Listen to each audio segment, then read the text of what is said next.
दोस्तों आज भले ही आप निरमा यूज करते हो या नहीं, पर मुझे उम्मीद है कि बचपन में देखा गया ये ऐड आपको जरूर याद होगा। Washing powder Nirma, washing powder Nirma, दूध सी सफेदी निरमा से आए, रंगीन कपड़ा भी खिल खिल जाए। ये वही निरमा है जो हमारे बचपन में डिटर्जेंट मार्केट का किंग हुआ करता था। लेकिन ऐसी क्या मिस्टेक हो गई कि इसका मार्केट शेयर 60% से ड्रॉप होकर सिर्फ 6% रह गया।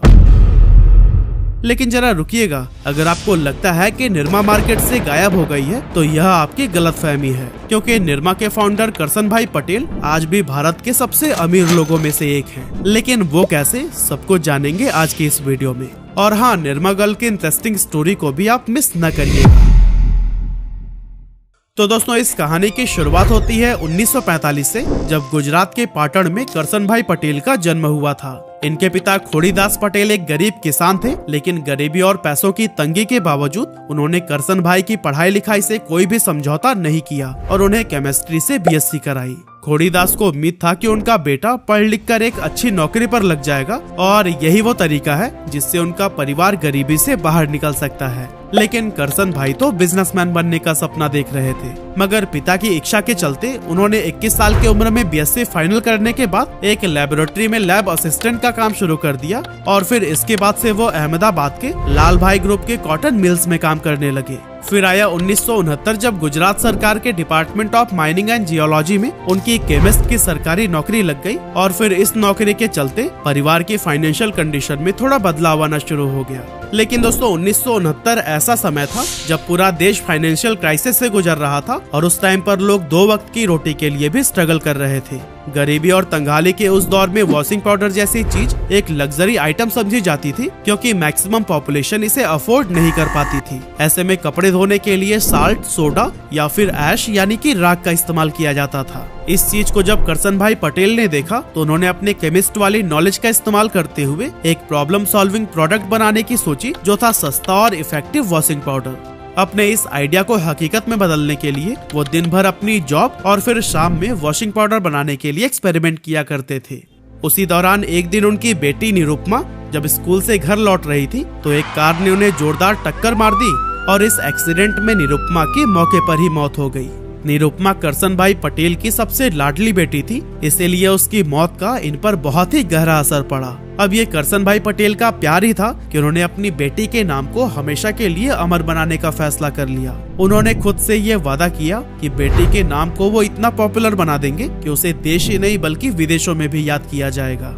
इसी सोच के ही साथ उन्होंने अपने वॉशिंग पाउडर का काम तेज कर दिया, जिसमें कई बार एक्सपेरिमेंट फेल हुआ, फिर किया, वापस से फेल हुआ और इस तरह लगातार कोशिश करने के बाद एक दिन आखिरकार उन्होंने उस फार्मूला को ढूंढ ही निकाला जिसने इंडियन मार्केट में एक रिवॉल्यूशन ला दिया था।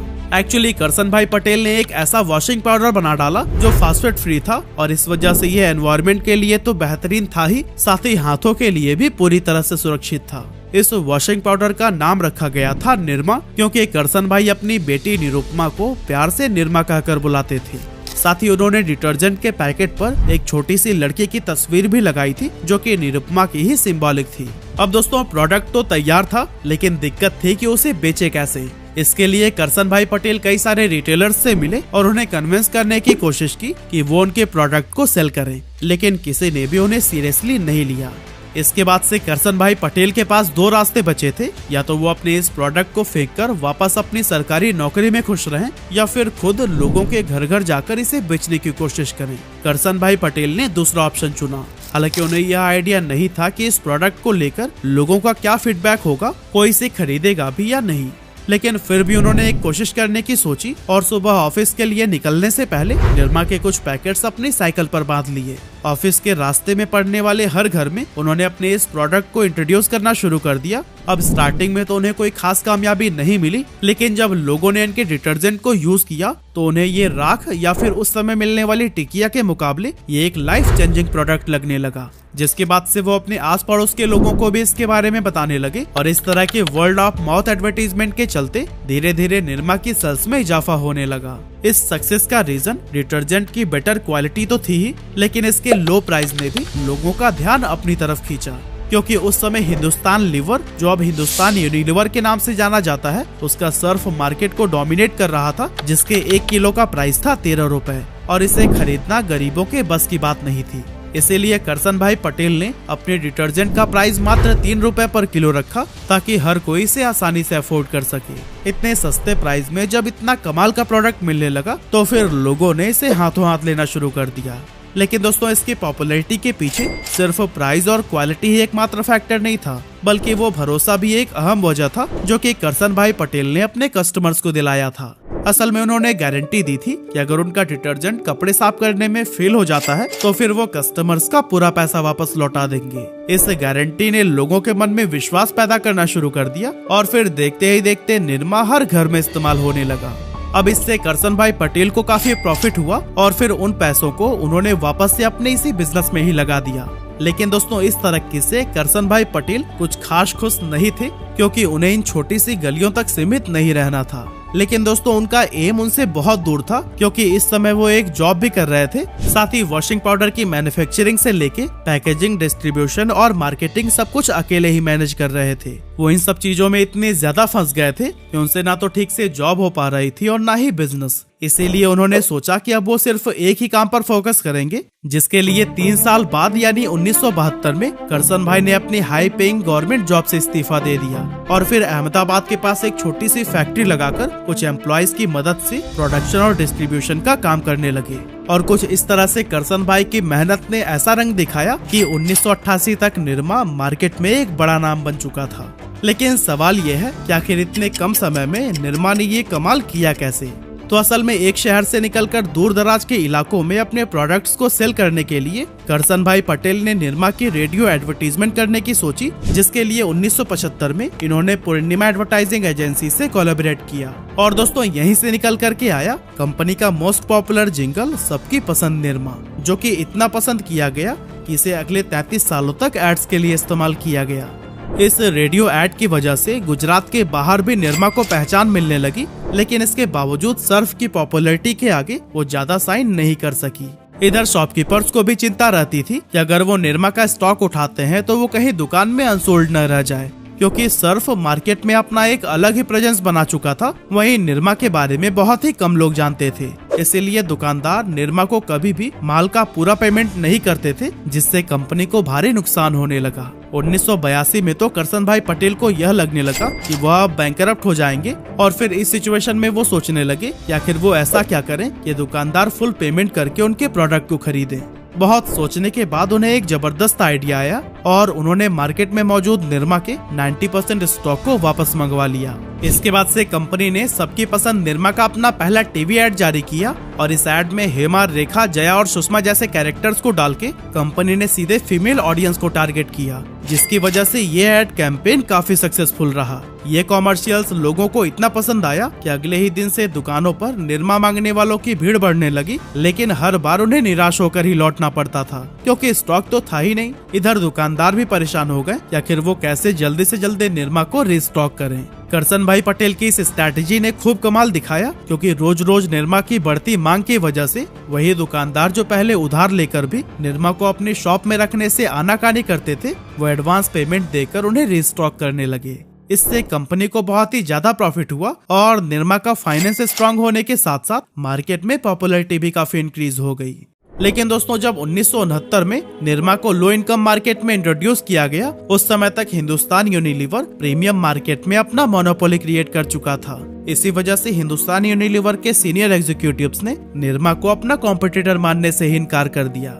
उनका मानना था कि ये लो इनकम मार्केट हमारा नहीं है और हम निरमा के टारगेट ऑडियंस तक नहीं जाना चाहते हैं। लेकिन जब जल्दी उन्होंने निरमा की सक्सेस देखी तो उन्हें ये समझ आ गया था कि ये ब्रांड उनके लिए एक बड़ा खतरा बन सकता है। इसीलिए हिंदुस्तान यूनिलीवर ने सोचा कि हम अपने प्रोडक्ट का प्राइस निरमा तक तो कम नहीं कर सकते, लेकिन क्यों ना लोगों के दिमाग में ये बात डाल दी जाए कि हर सस्ती चीज अच्छी नहीं होती है। इसीलिए हिंदुस्तान यूनिलीवर ने उस समय की फेमस टीवी एक्ट्रेस कविता चौधरी से ऐड कराई, जो कहती हैं कि सस्ती चीज खरीदने में और अच्छी चीज खरीदने में फर्क होता है।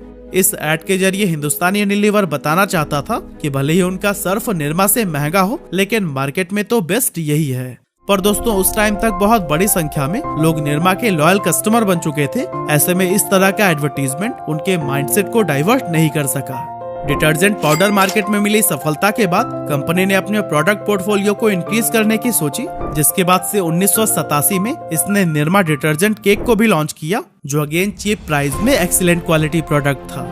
और दोस्तों अपने इसी तरह के बेहतरीन प्रोडक्ट्स की वजह से साल 1988 आने तक निरमा 60% मार्केट शेयर अपने कब्जे में करके सच में सबकी पसंद निरमा बन गया था। दिसंबर 1998 में जब आर पैनल ने सर्वे किया तो उसमें पाया गया कि निरमा डिटर्जेंट केक मार्केट में मौजूद बाकी डिटर्जेंट केक के मुकाबले पानी में कम मेल्ट होता है और बेटर स्टेबिलिटी प्रोवाइड करता है, जिस वजह से ये कंज्यूमर्स के लिए ज्यादा इफेक्टिव और लॉन्ग लास्टिंग ऑप्शन है।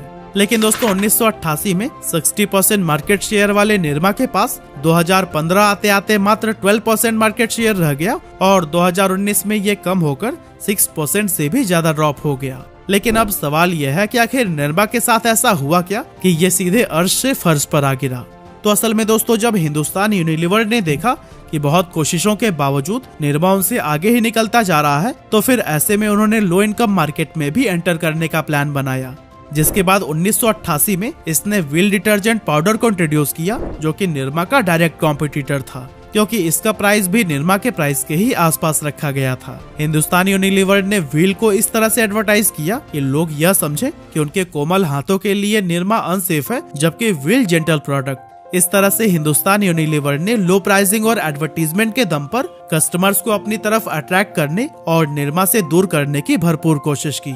लेकिन दोस्तों उस टाइम पर सिर्फ हिंदुस्तान यूनिलीवर का व्हील ही नहीं था जो कि निरमा को टक्कर दे रहा था, बल्कि मार्केट में एक ऐसा कॉम्पिटिटर भी एंटर कर चुका था जो कि व्हील के लिए भी खतरा बनता जा रहा था, और उस कॉम्पिटिटर का नाम था घड़ी डिटर्जेंट। व्हील के एक साल पहले यानी 1987 में RSPL ने घड़ी को लॉन्च किया, जिसका प्राइस बहुत ही कम रखा गया ताकि rural customers, middle class and lower middle class customers को भी टारगेट किया जा सके। और दोस्तों कमाल की बात तो यह है कि घड़ी की स्ट्रैटेजी भी निरमा के जैसे सेम टू सेम थी।